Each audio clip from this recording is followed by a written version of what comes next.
This is like a C seventh with a ninth, and the third, which has been suspended. 1, 2, 3, 4.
Hey everyone, Tony Winston here at Jazz Piano College, working out of Jamie Aebersold's Volume 2, Nuttin' But the Blues.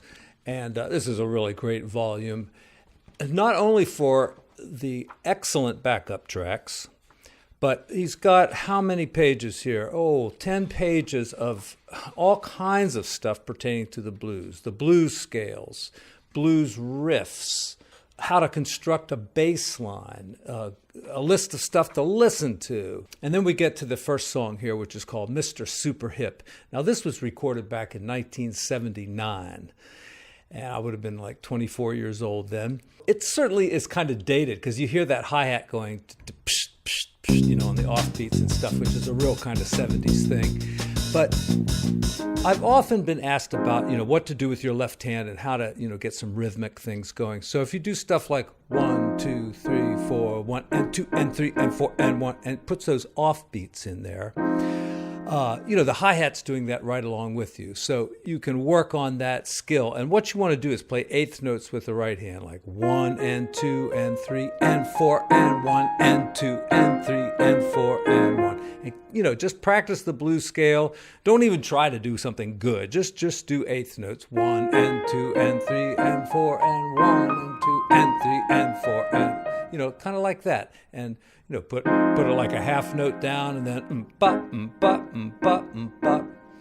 and practice that. And when you can do it fast enough, try it along with the track. I like to play with these tracks, and take the piano out. So just listen to the left channel and you get the drums and the bass. I will include a track down in the description that is just the left channel, the drums and the bass. So you can listen to, with both earplugs, earbuds. You can listen to both earbuds and just get the drums and the bass and put in your part. Another reason why these books are so good is there are absolutely first-rate jazz players playing on them. Rufus Reid is the bass player in this volume. And, they just don't come any better than that.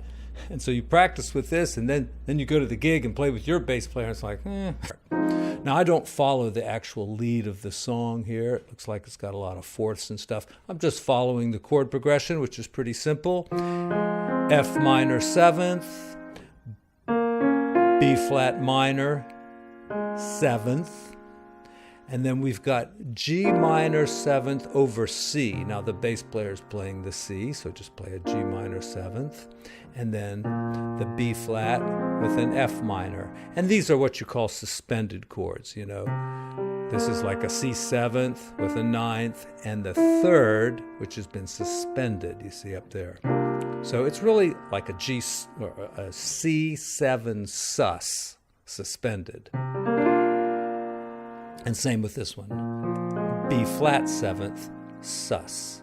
And that sus is suspended fourth. It is a blues, but the last four measures are just those suspended chords like that. So it could, it could be a little easy to get lost, because, As you do the very last chord in the progression, F minor over B flat, the next one is F minor, just over F. All right, for the scale, the blues scale has that note in it, but you can just do the pentatonic,